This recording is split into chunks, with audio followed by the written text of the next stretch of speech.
All right, review questions from homework. For number 28, you were supposed to sketch the graph by hand and use your sketch to find the absolute and local minimum maximum values. So I pre-prepared a graph, but basically from x equals -2 to 0, you have your parabola that is opened upside down and up 4 units, but only from -2 to 0. And this is an open circle because it's not inclusive of 0. Closed circle at -2. So we have a point there. And then for 2x minus 1, the line, we do have endpoints. We have or equal to.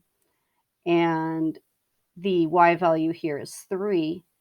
And there are higher y values moving up to this open circle point that doesn't exist. There is no absolute maximum value because of this being an open circle. For the absolute minimum, the lowest point on the graph is down here at -1 for the y value. So the absolute minimum is equal to -1. For relative extrema, relative minimum, relative maximum, we're looking at high and low points within the vicinity of a point. And x equals 0 is something to take a look at. And I have to look a little to the left and a little to the right. And look at what is going on with the graph during that time. So I look a little bit to the left and I see that I'm heading toward 4, but not going to get there. A little to the right, I see that I actually have a lowest point, -1. Therefore, I do have a relative minimum or local minimum at x equals -1, or I'm sorry, at x equals 0 with y being equal to -1. So at the point 0, -1. And there is no relative maximum. At 0 is my only critical number. The graph is purely increasing and then increasing again after the point where it splits. For number 35, I am finding the critical numbers of the function. So I have to do a whole quotient rule. And I've got that ready to go. I've got my low d high minus high d low, square the bottom, away we go. And then the joys of simplifying the algebra until we reach this point, and then I factored the numerator. So in factoring the numerator, I can see that the numerator is equal to 0 for values of y 0 and 2. Those are critical numbers. Then the other critical numbers would come from what makes the denominator equal to 0. And I've got a quadratic equation. To determine the solutions of a quadratic equation where factoring isn't seeming to be likely, I turn to the quadratic formula. But before I ever go into the quadratic formula, I check the discriminant, the b squared minus 4ac. Because if that's a negative number, then you have only imaginary numbers, or I should actually say complex solutions that are not real numbers. And lo and behold, it is -3. There are no real number solutions to that denominator being equal to 0. Therefore, these are it. These are the only critical numbers. And then 41 is also looking at what are the critical numbers. So I have the derivative taken, and I've made sure to kind of emphasize the chain rule here with the purple. And I can factor a 2 sine theta out. Then I'm just looking at what makes this derivative equal to 0. And it's going to equal 0 when any of its factors equal 0. Now, I was not given a specific interval of theta that I was allowed to look at, so that means I need to write all solutions. Sine is equal to 0 when I can draw a horizontal line of y equals 0. That's going to hit angles 0, pi, and then over, around 2 pi, 3 pi, 4 pi. So n pi, where n is every single integer out there, will represent some of the solutions. For cosine being equal to 1/2, I'm looking at when is x equal to 1/2 on the circle, knowing that after 1/2 comes root 2 over 2, root 3 over 2. And so these angles are pi over 3, 5 pi over 3. So for all solutions, I need to take my pi over 3 and add 2 pi n. And I need to take my 5 pi over 3 and add 2 pi n. And then this will tell me all solutions to that equation. Then I'm going to move over to number 45.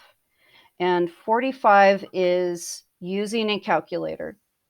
And realize that this is the derivative function. This is not f, this is the derivative function.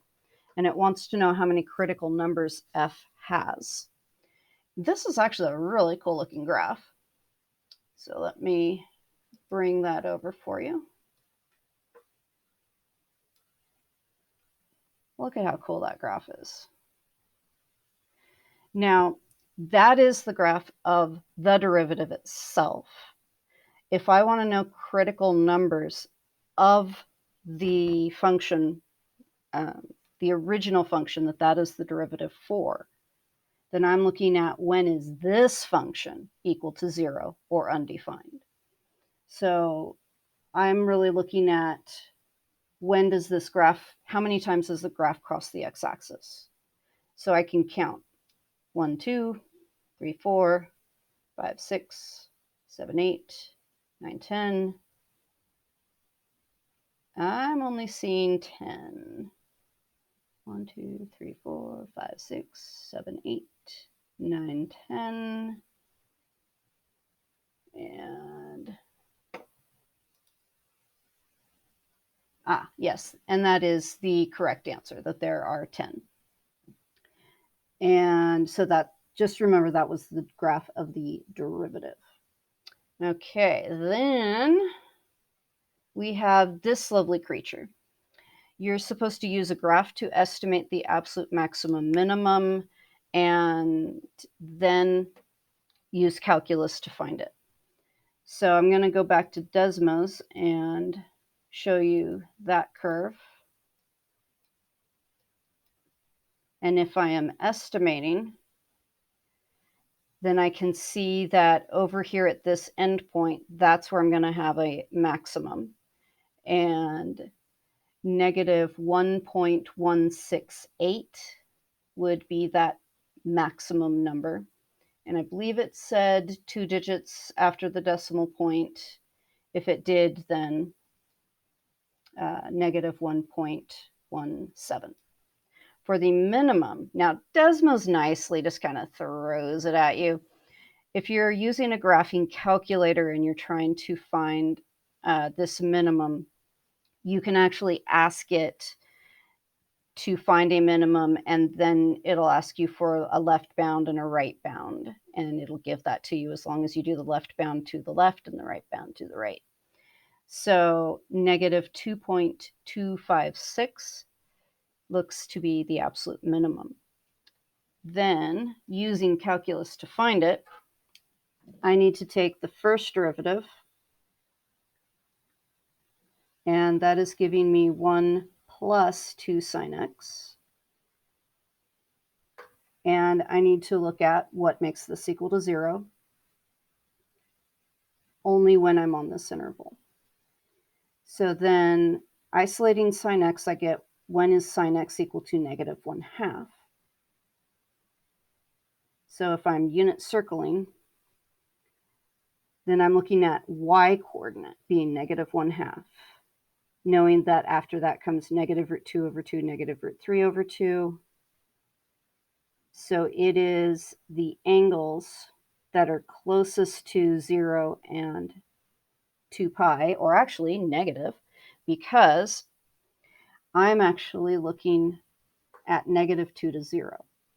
So going the negative direction, this is negative pi over 6. And if I were to go over to here, that's going to be negative 5 pi over 6. And I can take a quick look just to double check that it is smaller than negative 2, so it's not in the interval. I'm just going to let Desmos tell me.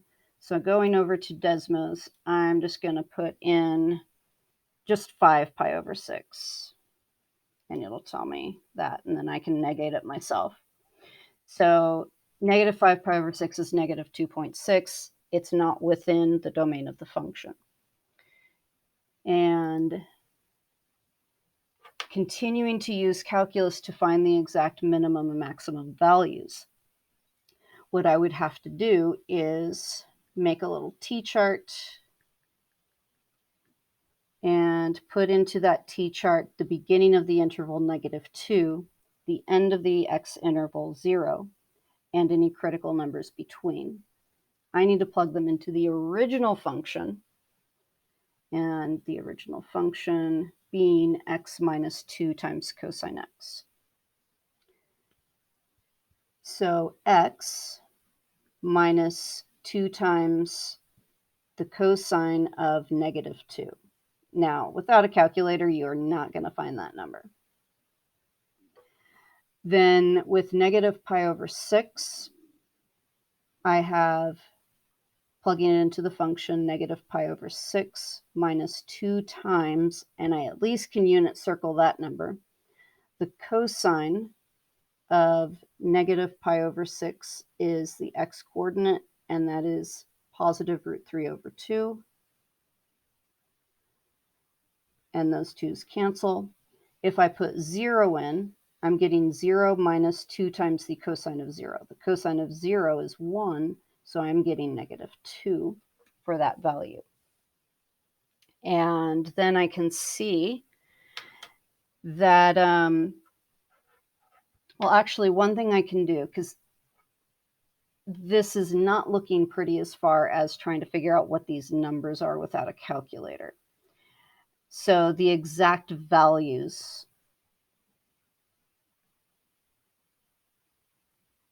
are based on these numbers, who's largest, who is smallest.